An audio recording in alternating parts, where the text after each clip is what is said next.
Bonsoir, M. Ram.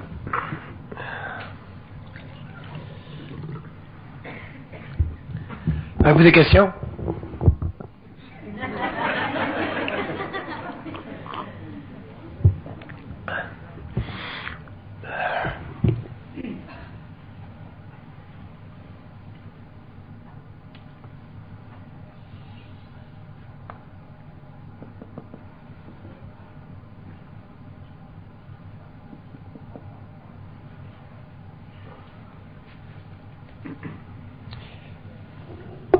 La psychologie évolutionnaire est basée sur une évaluation personnelle. Je vais développer ce thème-là ce soir. Il n'y a aucun moyen, il n'y a aucun système de référence qui existe aujourd'hui pour évaluer la psychologie ou la conscience évolutionnaire parce que la science ou l'information qui est à la base de ce mouvement de connaissance aujourd'hui n'est pas basé sur la réflexion. Donc, la conscience évolutionnaire n'est pas basée sur des systèmes de référence qui appartiennent à la conscience de la race. Et au cours de l'évolution, au cours du développement personnel de l'homme, au fur et à mesure où l'homme va individuer sa conscience, il va être obligé d'évaluer son développement sur une base totalement personnelle en fonction de sa propre conscience à lui et non pas en relation avec la conscience sociale, à aucun niveau. Donc la conscience évolutionnaire est très très personnelle.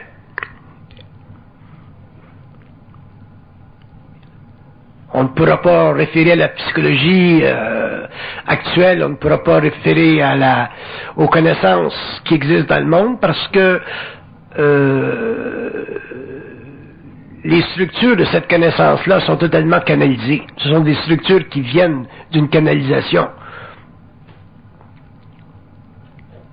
Que la connaissance parte d'un individu ou qu'elle parte de plusieurs individus, elle demeurera toujours universelle et mais elle sera vérifiable seulement sur le plan individuel. C'est très important de réaliser ceci parce que, en tant qu'homme, en tant qu'être pensant, ou en tant qu'être réfléchissant, on a tendance à vouloir évaluer quelque chose en relation avec ce que d'autres personnes disent. Et sur le plan de la conscience évolutionnaire, ce ne sera pas possible. Pour des raisons que je vais vous expliquer tout à l'heure. Si on part de la conscience évolutionnaire à partir de son principe fondateur qui est une forme de canalisation,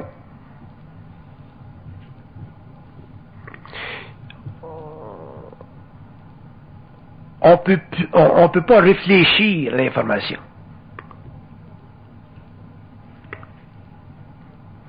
Donc, l'information peut être évaluée seulement sur le plan personnel, comme je disais tout à l'heure, en fonction de la vibration de chaque individu. Et c'est ça qui va faire que cette science, ou cette connaissance, ou cette conscience ne subira pas les mouvements aléatoires que la connaissance a connus pendant l'évolution.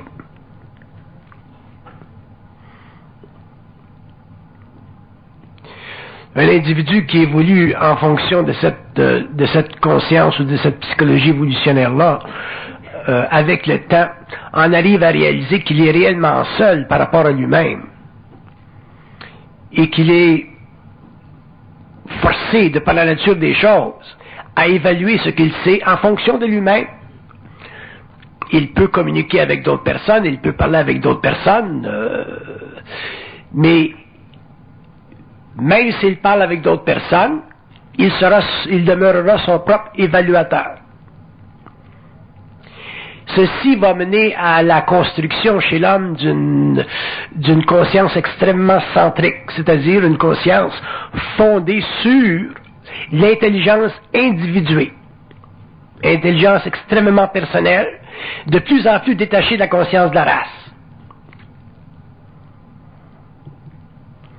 Et dans un sens, au début de l'évolution, pour l'être humain, ce sera un fardeau, une sorte de fardeau.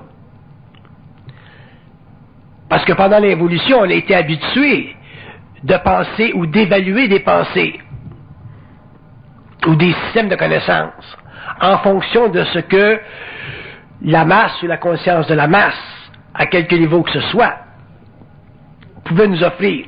Alors que dans l'évolution, ce serait impossible. Parce que les masses seront très, très, très en arrière de cette conscience évolutionnaire, puisque les masses font partie de l'évolution et que la conscience évolutionnaire fait partie d'un autre cycle de temps et de développement chez l'homme.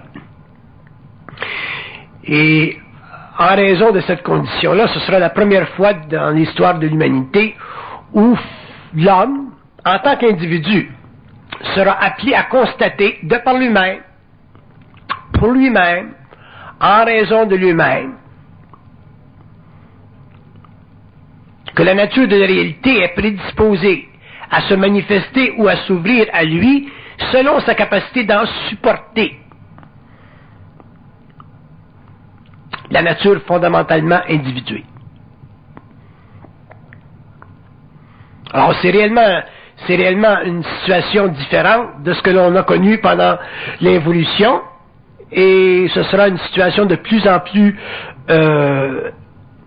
facile à réaliser dans la mesure où l'homme développera énormément de maturité par rapport à lui-même et cessera d'être affligé par la crainte qui représente chez l'individu un déséquilibre dans son corps mental.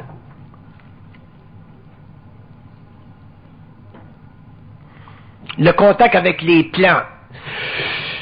Le contact avec les plans, c'est une réalisation de la nature fondamentale de la conscience en fonction des outils de manipulation qu'ils exercent contre l'homme. Je me suis souvent demandé quelle était la signification fondamentale de ce qu'on appelle la conscience humaine sur le plan matériel. Et dans mes conversations avec les plans, on m'a toujours répondu, quand l'homme ou lorsque l'homme aura compris la nature de la manipulation qui s'exerce entre nous et lui, l'homme aura essentiellement compris les lois de la vie. Donc la nature de l'intelligence évolutionnaire, la nature de la psychologie évolutionnaire qui en découle, dépendra de la capacité chez l'être humain de réaliser jusqu'à quel point la manipulation de sa conscience fait partie de sa relation avec les plans. Donc la relation avec les plans n'est pas une relation continue. Quand je dis continue, je veux dire harmonisée de façon permanente. C'est un jeu d'esprit constant. Un homme qui a la moindre illusion que la relation avec les plans, que ce soit le plan astral ou que ce soit le plan mental, lui apportera une sorte d'harmonie continue, vit une illusion astrale. Il n'y a pas d'harmonie continue avec les plans. Il y a une désharmonie continue, mais cette désharmonie continue, au fur et à mesure où l'homme en arrive à en comprendre la manipulation, devient une harmonie permanente. C'est vous un petit peu ce que je veux dire? C'est très particulier. Je le reprends dans une autre forme. Pendant l'évolution, l'homme a cru au dialogue avec les plans, à travers le truchement des religions, à travers le truchement de la médiumnité, et ainsi de suite. Donc l'homme a cru, comme on pourrait dire, au monde des esprits. Dans l'évolution, l'homme ne croira pas au monde des esprits. Il ne pourra pas croire au monde des esprits parce que dans l'évolution, l'homme s'opposera constamment à la manipulation de son plan mental par le monde des esprits. Que ce soit des esprits sur le plan astral, que ce soit des esprits sur le plan mental, ça n'a pas d'importance. Pour l'homme, un esprit, c'est un manipulateur. Pour un homme conscient, un esprit, c'est un manipulateur. À partir du moment où il aura réalisé ceci, que de l'esprit, ça manipule, il aura commencé à comprendre la nature de l'esprit. Donc la nature de l'esprit, ce n'est pas de révéler à l'homme les mystères. La preuve, c'est qu'on ne les a jamais connus. La nature de l'esprit, c'est de manipuler son mental pour faire vibrer les forces de l'âme afin que, à travers la souffrance des siècles, des millénaires, il en arrive un jour à connecter avec cet esprit-là, mais non pas dans un esprit de soumission, mais dans un esprit de lutte, extrêmement serré avec les plans, qui, avec le temps, l'amènera finalement au lieu d'être confondu par les plans, à pouvoir les amener sous son contrôle. Mais pour que l'homme amène les plans sous son contrôle, il doit être totalement conscient de la nature de l'esprit. Et la nature de l'esprit est essentiellement une nature de travail. L'esprit travaille. La fonction de l'esprit, c'est de travailler. Quand vous êtes en contact avec un esprit, il travaille. Par contre, l'homme, à cause de sa naïveté spirituelle, a toujours eu l'impression que l'esprit travaille pour lui.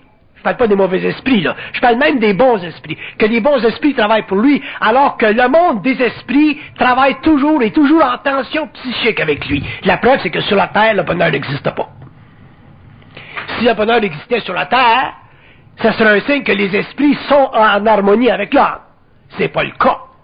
Les esprits sont pas en harmonie avec l'homme, donc l'homme n'est pas calme dans son esprit, donc l'homme n'a pas le calme plat dans son esprit, donc l'homme ne bénéficie pas parfaitement de sa relation avec les esprits, avec le monde des esprits, donc techniquement avec le monde mental, donc techniquement avec sa nature psychologique. Donc pour un homme, sa nature psychologique, son moi, son ego, est toujours, surtout dans des situations de tension, de choc, est toujours en déséquilibre. L'homme est toujours en déséquilibre. Bon, on est heureux pendant un certain temps, après ça, on est en déséquilibre. Pourquoi? Parce qu'on est toujours manipulé sur le plan mental, à travers nos émotions. Donc, pendant l'évolution, au cours de l'évolution, cette condition-là va être redressée. Le redressement de cette situation ou de cette condition, j'appelle le retour à la source. Mais quand je parle du retour à la source, je ne parle pas du retour à la source dans une forme de prière, je ne parle pas du retour à la source dans une forme de soumission, je ne parle pas du retour à la source dans un mouvement spirituel.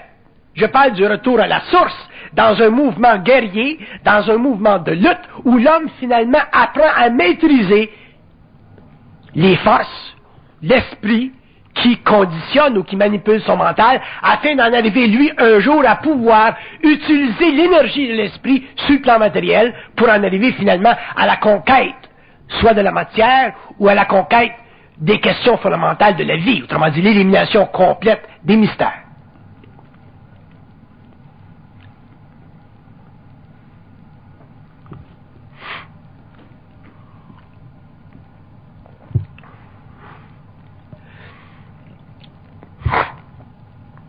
J'écoutais hier à la télévision américaine un preacher américain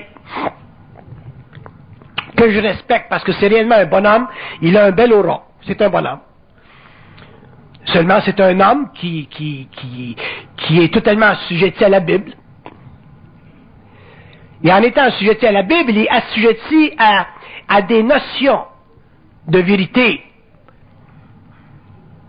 qui font partie de l'évolution, c'est-à-dire qui font partie de la domination de l'homme à travers ses émotions, à travers son corps émotionnel, pour la création sur le plan matériel, en relation avec les civilisations, de certains mœurs qui favorisent l'harmonisation entre les hommes. Dans ce sens-là, la Bible est bonne pour l'humanité.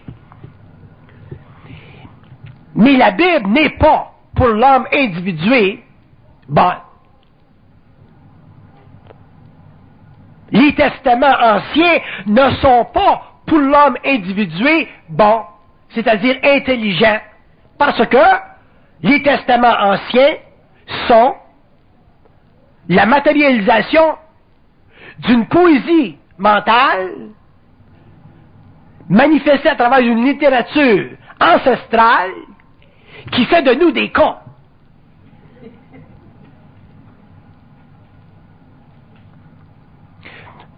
Tant que l'homme est dans l'évolution, autrement dit, tant que l'homme n'a pas la capacité de penser pour lui-même, la Bible est merveilleuse. Mais à partir du moment où l'homme est capable de penser pour lui-même, c'est-à-dire contester les vérités fondamentales, la Bible est plus nécessaire. Les livres ne sont plus nécessaires. Il devient lui-même son propre juge. Il devient lui-même son propre notaire. C'est l'évolution. La conscience de l'homme, le surhomme, l'homme conscient, l'homme nouveau, appelez ça comme vous voulez, cet être-là aura la capacité de penser par lui-même, pour lui-même, en relation avec lui-même, de manière absolue et par rapport à toutes les conditions fondamentales, à toutes les questions fondamentales que les livres anciens ont fait surgir dans sa conscience. C'est ça de la conscience. La conscience, c'est pas un demi-propos avec les esprits. La conscience est un propos absolu avec les esprits.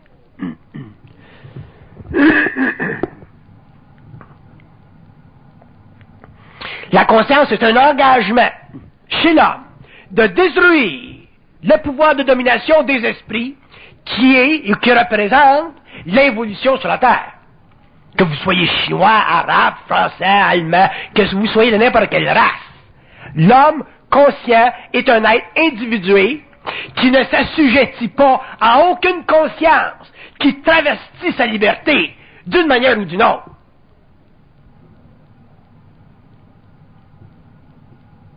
Le pouvoir de l'homme commence à ce point-là. Le pouvoir de l'homme commence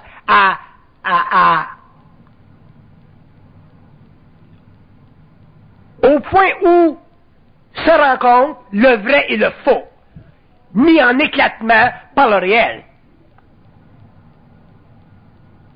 Ce n'est pas dans le vrai que l'homme se découvre, ce n'est pas dans le faux que l'homme se découvre.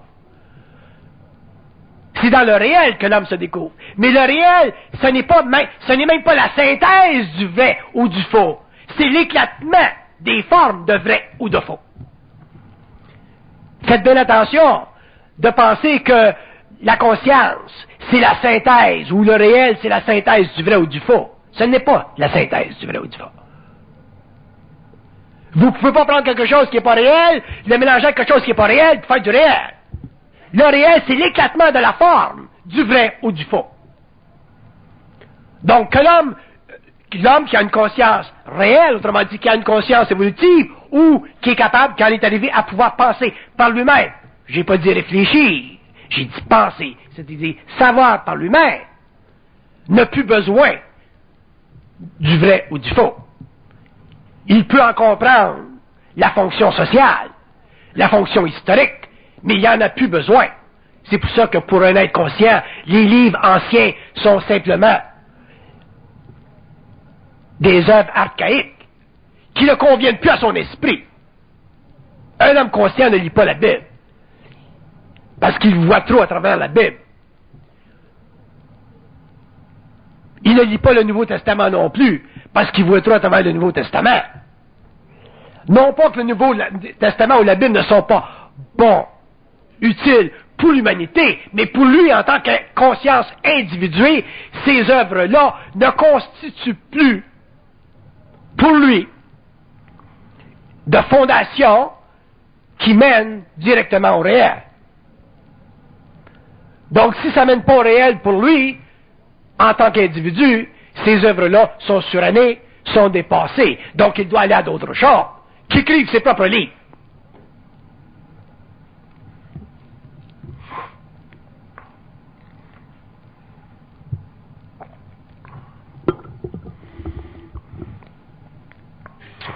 Pourquoi j'ai appelé la psychologie dont on parle psychologie évolutionnaire? Parce que c'est une psychologie qui n'a pas de passé. Elle n'a pas de passé. Ça veut dire quoi, c'est une psychologie qui n'a pas de passé? Ça veut dire que l'homme, un homme conscient, n'a pas de passé.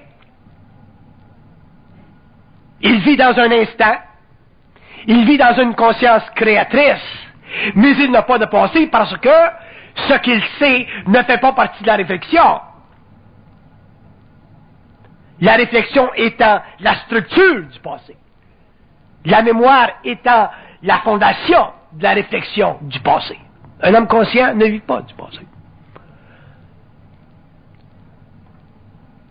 Donc, le terme psychologie évolutionnaire veut dire que l'homme, au fur et à mesure où il entrera en conscience, au fur et à mesure où il pourra penser pour lui-même, il sera un être en évolution, c'est-à-dire en développement, jamais arrêté, toujours en puissance, toujours dynamisé,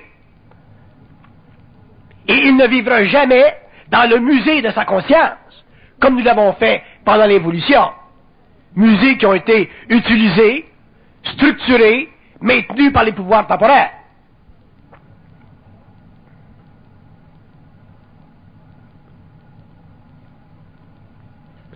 Donc quand je dis que un homme conscient ne peut pas utiliser la réflexion pour comprendre l'invisible, je veux dire que l'homme conscient ne peut pas substituer sa conscience instantanée pour une conscience réfléchie. S'il veut finalement en arriver un jour à comprendre les mystères, à les élucider, à les expliquer et à en ouvrir finalement la porte pour l'homme.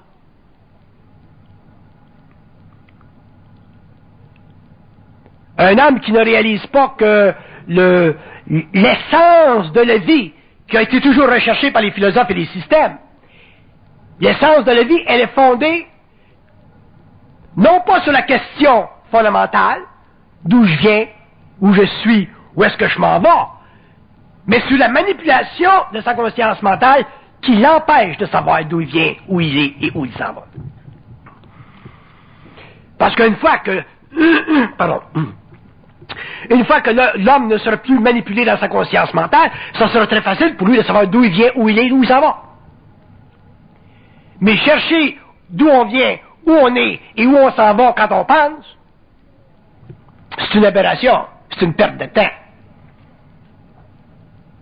C'est un poids philosophique qu'on peut supporter pendant des siècles et autour desquels on peut vivre toutes sortes de conneries, comme la question de saint Thomas d'Aquin. Comment est-ce que d'ange qui danse une pine?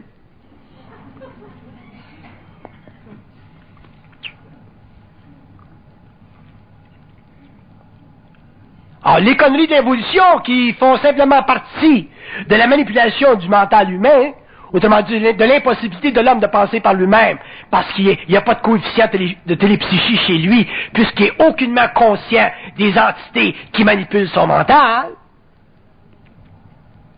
Cette condition est responsable pour les grandes questions de l'humanité qui existent aujourd'hui et qui confondent l'esprit de l'homme. Alors que toutes ces grandes questions fondamentales qui mènent au mystère sont réellement des illusions facilement fracturables à partir du moment où l'homme ne permet plus que des esprits envahissent son mental, son plan mental, qui est son territoire personnel. Mais pour ça, pour qu'il cesse ou qu'il mette un arrêt à la désinformation, donc à la manipulation, il faut qu'il soit extrêmement vigilant parce que les pensées sont extrêmement rapides. Comme elles sont extrêmement rapides, elles deviennent éventuellement des pulsions, des impulsions, et on vit une majorité de nos journées, de nos jours, alimentées par des impulsions. Et on voit à travers le mouvement de l'impulsion la tête de la crainte qui revient toujours. On a toujours la crainte de quelque chose. Ne pas avoir la crainte de quoi que ce soit pour un être humain, ça équivaut au bonheur. Si quelqu'un me demandait, ben, qu'est-ce que c'est être heureux? Ben, je dirais, il y a une suspension de la crainte. C'est ça être heureux, avoir une suspension de crainte. Mais s'il faut qu'on attende d'avoir une suspension de crainte pour être heureux, on va attendre longtemps pour être heureux, parce que la crainte est toujours mise en mouvement dans l'esprit de l'homme manipulé, à travers les pulsions utilisées par le monde des esprits, que ce soit les esprits astrales, qui sont techniquement des humains qui sont dans le monde de la mort, ou des esprits qui font partie du plan mental, c'est la même chose. Je me rappelle dans mes séminaires, il y a des gens qui me disaient, bon, mais comment est-ce qu'on peut savoir si c'est une entité astrale qui est en contact avec nous autres ou si c'est un ajusteur de pensée? Ma réponse était, bon, occupez-vous-en pas. Parce que vous ne les voyez pas, anyway, fait que la voix, c'est dur à distinguer. D'où il vient? D'où elle vient la voix? Par contre, si c'est intelligent, c'est intelligent, puis si ça l'est pas, ça l'est pas. Que ça vienne du mental, ou que ça vienne de l'astral, que ça vienne des entités humaines en forme astrale, ou que ce soit des entités cosmiques ou systémiques en forme lumineuse, ça n'a pas d'importance. De la connerie dans ta tête, c'est de la connerie.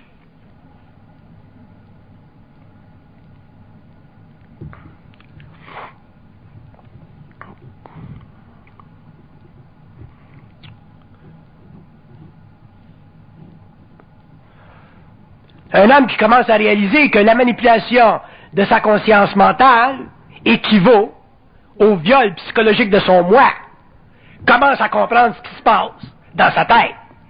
Sinon, il ne comprend pas ce qui se passe dans sa tête. Et pas comprendre ce qui se passe dans notre tête, ça équivaut à demeurer de manière permanente stupide, c'est-à-dire sans lumière personnelle, éclairé seulement par l'abat-jour de la civilisation. Puis le mot le dit, abat-jour, ça l'abat, le jour.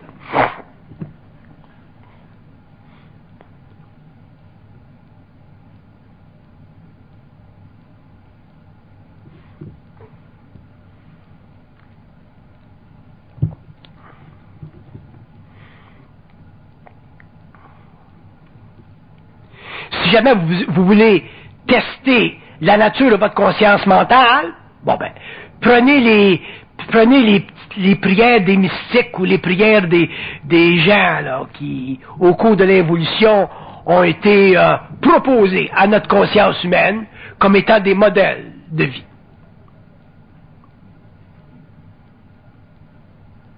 Regardez les commandements qu'ils ont écrits là, pour l'humanité. Là.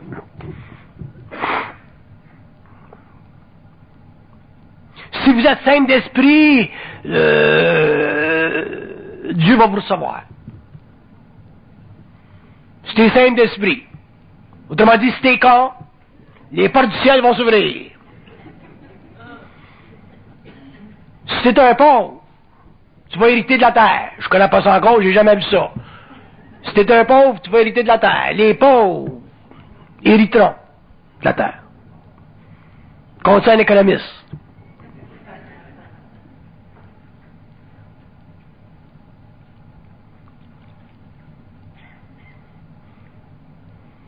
Si on te frappe, ça joue droite, donne la gauche. Venez me frapper, moi, ça joue droite. Vous allez voir ce que va vous faire.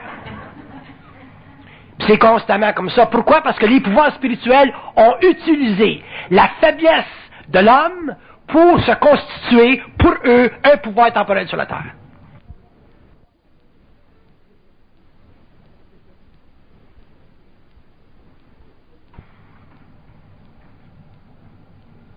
Heureusement qu'on a eu la Révolution française. Heureusement que ça a été tassé un petit peu, puis ça se tasse à tous les jours. Ces pouvoirs spirituels-là. Parce qu'on ne serait pas rendu en 1995 ou 97. Où est-ce qu'on est rendu? Sur le plan du développement psychologique.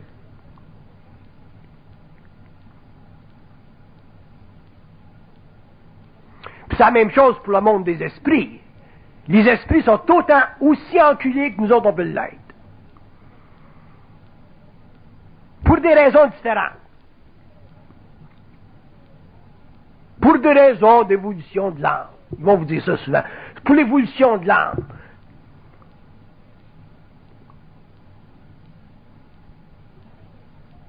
Mais l'homme un jour va reconnaître que sa relation avec le monde des esprits, comme c'est une relation de manipulation, éventuellement l'homme va en avoir ras-le-bol d'être manipulé par le monde des esprits et l'homme va descendre sur le plan matériel une vibration suffisamment forte pour réellement établir un équilibre entre sa conscience mortelle et sa conscience immortelle. Ça fait partie de l'évolution. Puis ils savent en haut, c'est pas des cons. Mais de là à leur faire admettre, ça c'est une autre affaire. Vous essayerez ça un jour. De leur faire admettre quelque chose qui est en faveur de l'homme. Vous allez voir la réticence.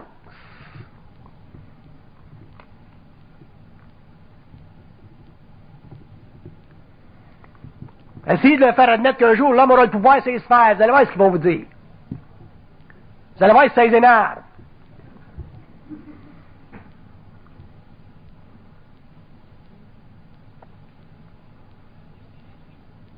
Jusqu'à temps que l'homme ait suffisamment de lumière descendu ici, sur le terrain des vaches, pour pouvoir s'attaquer à n'importe quel esprit. Quand un homme peut s'attaquer à n'importe quel esprit, l'homme est réellement franchement libre sur le plan matériel. Il peut mourir en paix.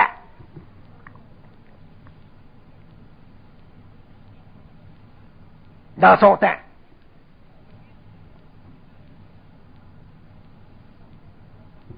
Mais tant que l'homme ne sera pas prêt, ne sera pas capable ou prêt psychologiquement à affronter n'importe quel esprit, que ce soit dans l'astral, que ce soit à affronter n'importe quel esprit, que ce soit dans l'astral, que ce soit sur le plan mental, l'homme n'aura aucune conscience personnelle des lois occultes de sa conscience. Il n'ayant aucune connaissance, aucun savoir personnel, je dis bien personnel, des lois occultes de sa conscience à lui, il ne pourra jamais réellement comprendre et savoir d'où il vient, où il est et où est-ce qu'il s'en va.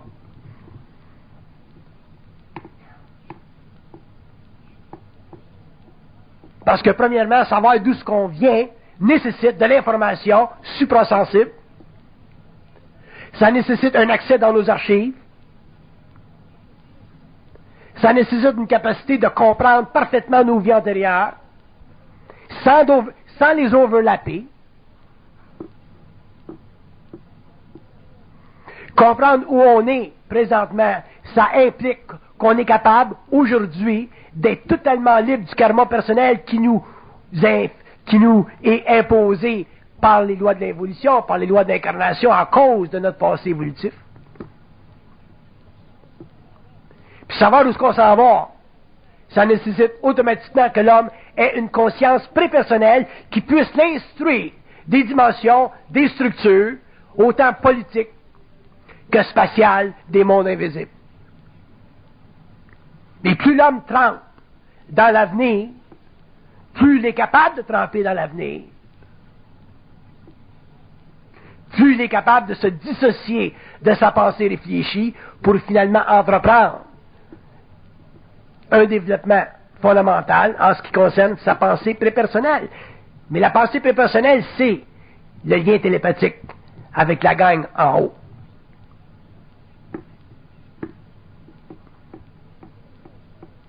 C'est bien beau, ça, utiliser des termes occultes qui sont des conventions occultes, puis dire, j'ai un contact, puis c'est un ajusteur de pensée. Ça, j'ai pas de problème avec le concept de l'ajusteur de pensée. Mais si l'homme n'est pas capable de le déshabiller, l'ajusteur de pensée, de le confronter avec sa propre lumière, avec sa propre intelligence, pour en arriver éventuellement à établir un équilibre horizontal entre lui et l'autre dans l'invisible, il demeure un être assujetti en vertical, avec un guide spirituel qui a sur lui des pouvoirs très très étendus, parce qu'ils vivent dans des temps, alors que nous autres on vit dans de l'espace.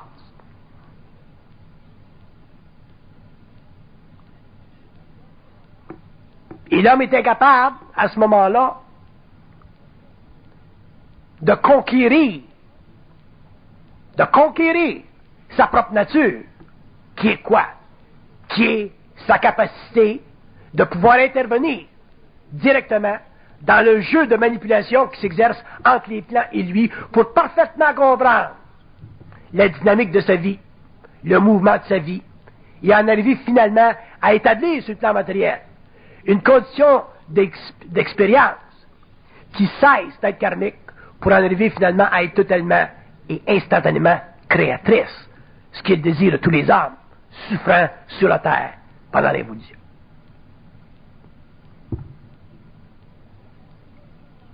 Mais la pensée humaine est tellement dense et l'homme a tellement besoin de réfléchir pour penser qu'il est incapable de savoir. Et alors que la réflexion de sa propre pensée lui donne, en tant qu'égo, une certaine sécurité psychologique, sur le plan psychique de son être, sur le plan fondamental de sa réalité, il est incapable d'établir de dialogue fondamental avec ce qu'on appelle son ajusteur de pensée et sa source, et il devient, de par la nature des choses, un être assujetti, c'est-à-dire un être qui est incapable de se savoir parfaitement et automatiquement incapable de savoir les autres. Donc, si tu ne sais pas les autres dans la vie, dans le monde, si tu n'as pas la vibration pour pouvoir évaluer les autres dans le monde, tu es automatiquement assujetti à des formes d'expérience avec les autres qui ne conviennent pas à la paix de ton esprit. C'est pour ça que l'homme est toujours en guerre avec les autres. Mais si l'homme était conscient de lui-même, se connaissait lui-même, il n'y aurait aucun problème avec les autres. Il serait capable de garder les distances nécessaires entre lui et les autres pour se protéger dans sa vie. Mais il n'est pas capable de se protéger dans sa vie. Parce que quand il s'en va d'une compagnie et qu'il s'en va travailler pour un patron, il ne connaît pas le patron.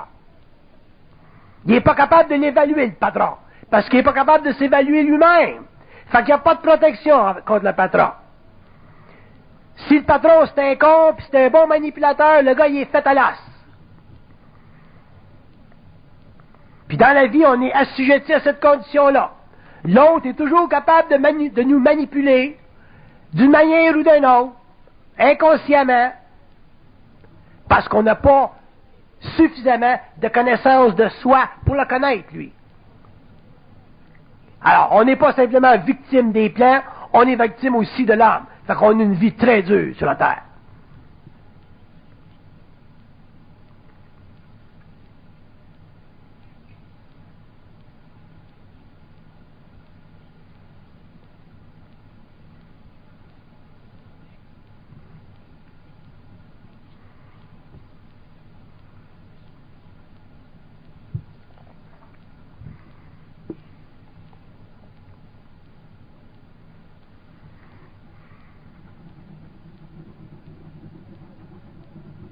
La psychologie évolutionnaire, c'est une psychologie de pointe. De pointe.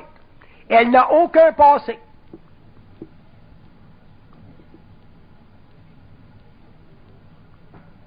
C'est toujours une psychologie de pointe. Et les hommes conscients la développeront, cette psychologie évolutionnaire-là.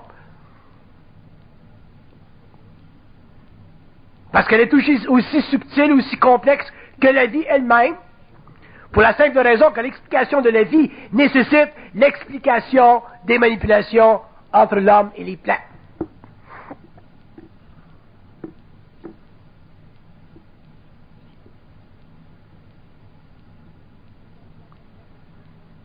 Tu regardes des gars comme Clinton, le président des États-Unis, qui se fait prendre dans une situation de moralité qui affecte le stock market, qui affecte les Américains, qui affecte tout. Ça n'est de la manipulation. Je donne son corps parce que tout le monde le connaît.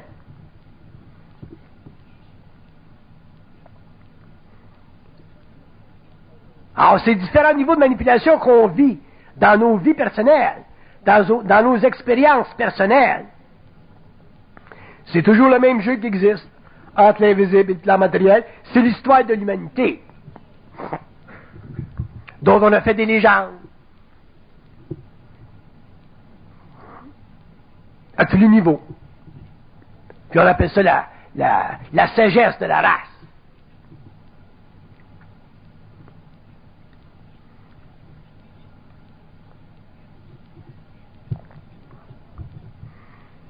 On n'est pas contrôle. On le deviendra. Mais on le deviendra quand on deviendra très conscient de la manipulation.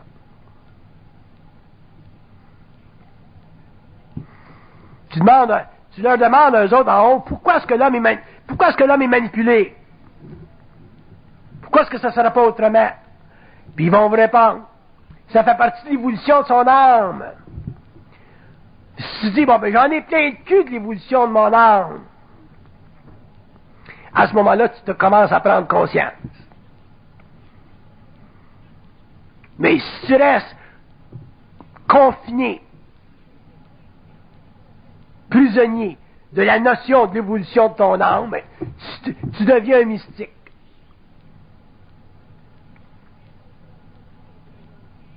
fais des bonnes œuvres pour le bon Dieu. Pendant que toi, tu manges la marde.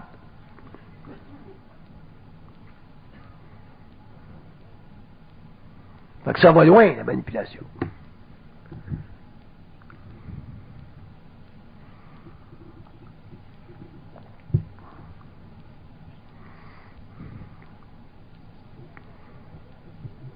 Quand vous êtes dans l'automobile, c'est la route, là, vous voyez un gars qui fait du pouce, là, puis vous passez tout droit, ça vous fait un petit quelque chose. Hein? Tabarnak, on ne trouvait pas pour embarquer tout le monde. C'est un hostie de bout. Bon, on est niaiseux, on embarque, puis on en débarque. C'est quand quelqu'un nous donne un coup de couteau qu'on arrête. On veut être bon. On a le besoin de vouloir d'être bon.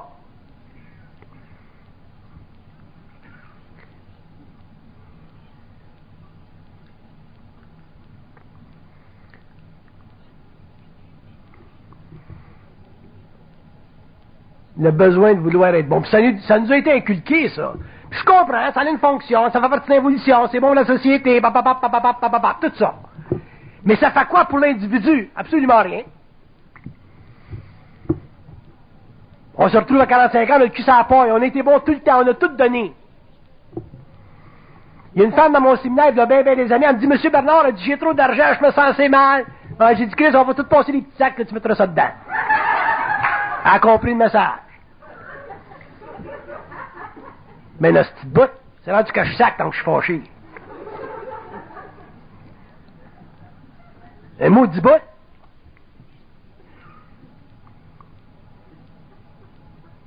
Je rencontre une voyante à Sainte-Agathe, sur la rue, je l'arrête, j'ai dit, Madame, j'ai dit, vous êtes en train de vous rendre malade. Elle se retourne de moi, elle se retourne vers moi, elle dit, comment ça? J'ai dit, vous êtes 35 000 piastres dans le trou, là, avec votre bonté, là. Ça a créé un choc. Elle dit, comment ça vous savez ça? J'ai dit, inquiétez-vous pas. J'ai dit, arrêtez d'être si bonne. J'ai crissé mon camp. Un mot du bout.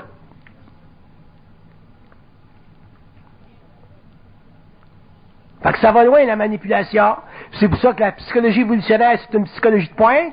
C'est pour ça que ça sera évalué par l'homme en tant qu'individu. Ça ne sera jamais évalué par les universités. Cherchez pas.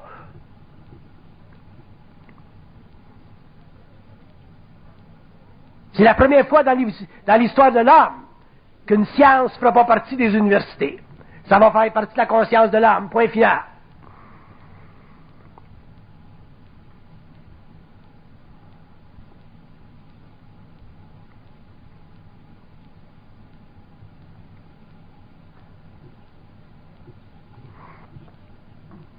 Avez-vous des questions?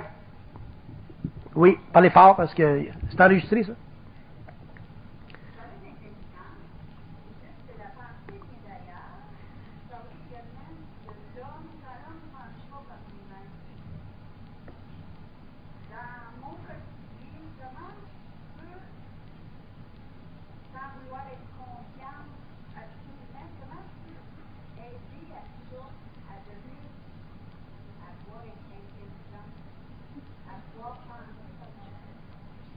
Commencez à vous occuper de vous-même.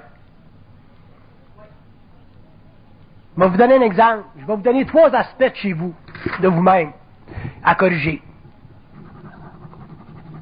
Commencez d'abord à ne pas avoir peur. Faites attention à votre sensibilité. Cherchez pas trop à plaire. Ça, c'est votre cas. Commencez à travailler sur ça va être pas mal.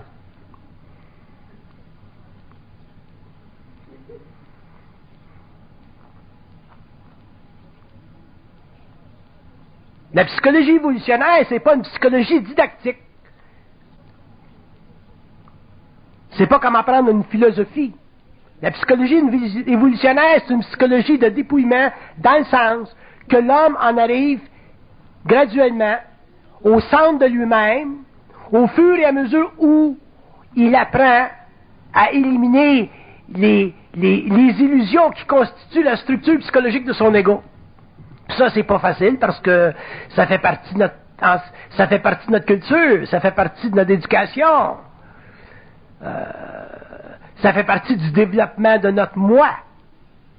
Ça fait partie de notre insécurité.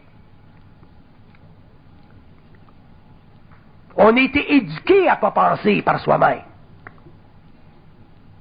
Parce qu'on est tous des descendants d'un certain pouvoir au-dessus de nous autres. Que ce soit le pouvoir parental, que ce soit le pouvoir de l'Église, que ce soit le pouvoir politique. On est des descendants d'un pouvoir au-dessus de notre tête. Puis là, je ne parle même pas du pouvoir occulte, la manipulation à partir des plans. Ça, on commence à le découvrir.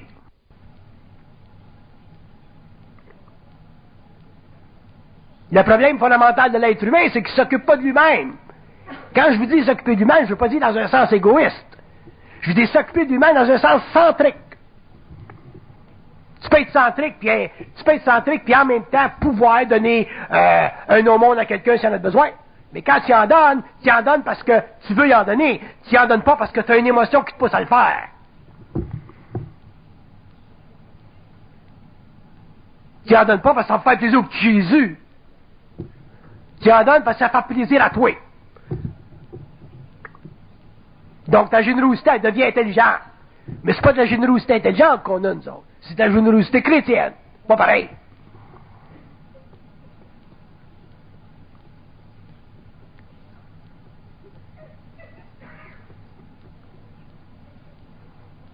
Ma mère qui a 85 ans, là, qui se fait solliciter, là, tout le temps.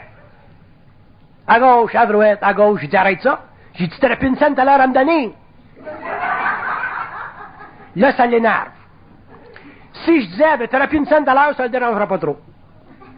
Mais quand je dis, t'aurais plus une scène tout à l'heure à me donner, là, ça le dérange parce qu'elle m'aime bien gros. C'est ma façon de l'allumer un petit peu. Ça donne ici, puis elle donne là, puis elle donne ici, puis elle donne là, puis elle donne ici, puis elle donne là. Je connais un groupe qui envoie des lettres à tous les ans. Madame une telle, on vous invite à un souper. Au nom de... Je comprends, chaque fois qu'elle va souper, ça coûte 5000 piastres. Je dis, rouvre le mien, là.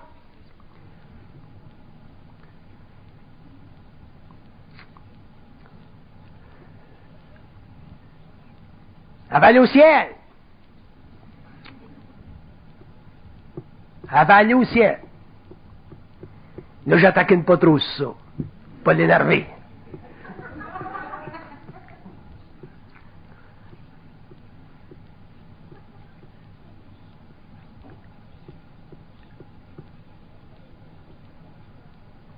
Il va venir un jour où, en tant qu'être conscient, vous allez commencer à regarder ce qui se passe dans le monde. Vous n'en reviendrez pas. Même déjà, vous avez commencé à avoir une petite idée, là.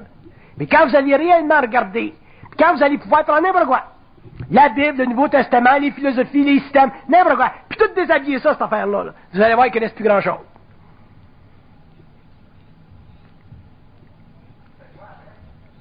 Tu fais quoi après? Après ça, ben, tu fais rien. T'as pas. Tu laisses quoi? Tu te laisses pas mourir. J'ai-tu l'air d'un gars qui te laisse mourir?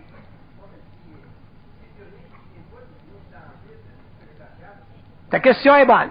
C'est pas qu'il n'y a plus rien de tangible. Il y a beaucoup de choses de tangibles. Seulement... Ouais, mais c'est parce qu'il n'y avait pas de conscience personnelle. S'il y avait une conscience personnelle, ils ne se seraient jamais suicidés.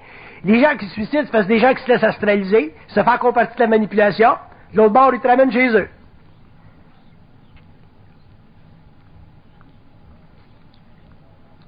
C'est évident que l'homme, quand l'homme va regarder ce qui se passe dans le monde, il va évaluer ou il va voir qu'il y a beaucoup d'illusions, il va y comprendre. Puis ces illusions-là sont nécessaires pour la société. Moi, je suis content que ma mère aille à la messe à tous les dimanches, c'est bon pour son moral. J'ai rien contre ça. Mais maman m'a pas dit moi. Mais elle, ça y va pas, elle va lui donner la marde. Elle m'a dit, comment ça, tu vas à la messe dimanche? Mais pour moi, maman m'a pas donné la messe. Je fais d'autres choses. Je vais au restaurant, je prends un café.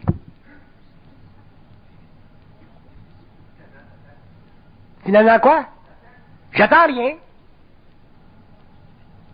Oui, t'attends. T'attends de comprendre, t'attends de savoir, t'attends de grandir. Moi, j'attends rien. Sais-tu pourquoi j'attends rien? Parce que je suis pas intéressé à rien. Mais là, tu penses que je suis pas intéressé à rien. C'est pas ça que je veux dire. C'est que les illusions, j'ai voué, fait que je suis pas intéressé à rien. Non. Ta conscience, c'est toute l'affaire. Après ça, tu peux... Les illusions, tu peux te promener là-dedans, il n'y a pas de problème. C'est quand les illusions, tu les vois pas que c'est un problème. Mais quand tu les vois, pas de problème. J'ai rien contre les illusions. Là, t'as un problème. Mais si t'avoues, tu joues avec. Pas de problème. J'ai pas de problème avec la forme. Du moment qu'elle ne me manipule pas. Je veux l'utiliser, mais je veux pas être manipulé par elle. Tu t'en vas dans un club, tu vois une belle fille. Elle t'intéresse. Mais tu sais qu'elle n'est pas intéressée à toi. Parce qu'elle a un gars de 6 pieds 4 à côté. Attends un peu. Peut-être que tu persistes, peut-être que tu peux avoir un moyen de l'attirer. Peut-être qu'elle travaille pour ton père dans la compagnie. Je te donne un exemple.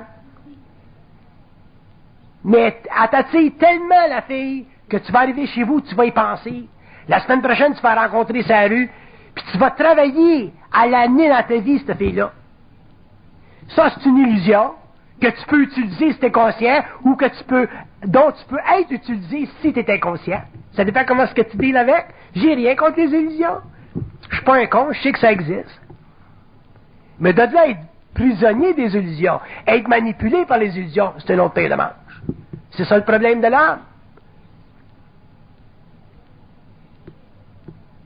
Je te donne un exemple. Moi, j'aime bien ça, les arts martiaux.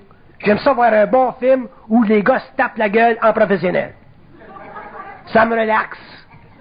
OK? Mais quand je sors du théâtre, je me prends pas pour James Bond. Tandis que je regarde autour de moi et tu vois les jeunes qui sortent du théâtre, il faudrait pas que tu leur parles, ils te donnent une tape sur la gueule tout de suite. Parce qu'ils sont dans la vibration, là. Ils ont été guéris par le film. C'est comme les filles qui vont voir des films d'amour. Ils s'en viennent chez eux, là, puis ils pensent qu'ils vont faire l'amour avec leur chum ou ils devraient faire l'amour avec leur chum comme ils ont vu dans le film. Ça, c'est se faire prendre des illusions. Mais si tu vas voir le film, puis tu as du fun à voir le film, tu relaxes à voir le film, mais que tu ne te fais pas prendre dans l'illusion, à ce moment-là, aller voir un film, c'est bon pour ton corps astral. C'est ça le problème de l'homme. On vit sur le plan matériel, fait que des illusions, ça fait partie de ça. Mais se faire prendre dedans, c'est un pain de manche.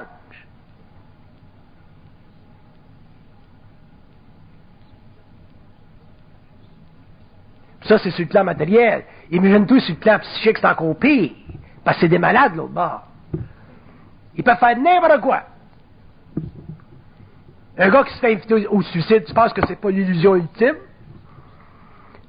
Il n'y a pas un être humain qui se suiciderait s'il était conscient de la manipulation astrale des plans. Il avait-tu mangé la marde, toi, Chris? Mais l'homme se fait prendre des illusions.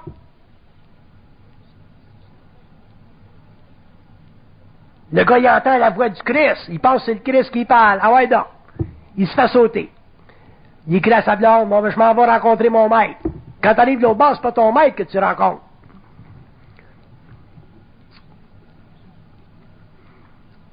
C'est ta maîtresse que t'as tuée de l'autre vie. Ah, c'est pas pareil. Là, je t'ai eu. Donc, tout s'équilibre.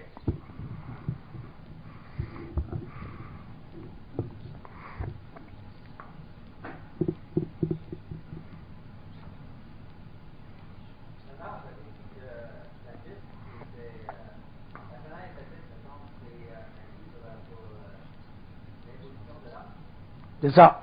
Est-ce que la fenêtre du livre de Rancière, c'est la fenêtre du réel?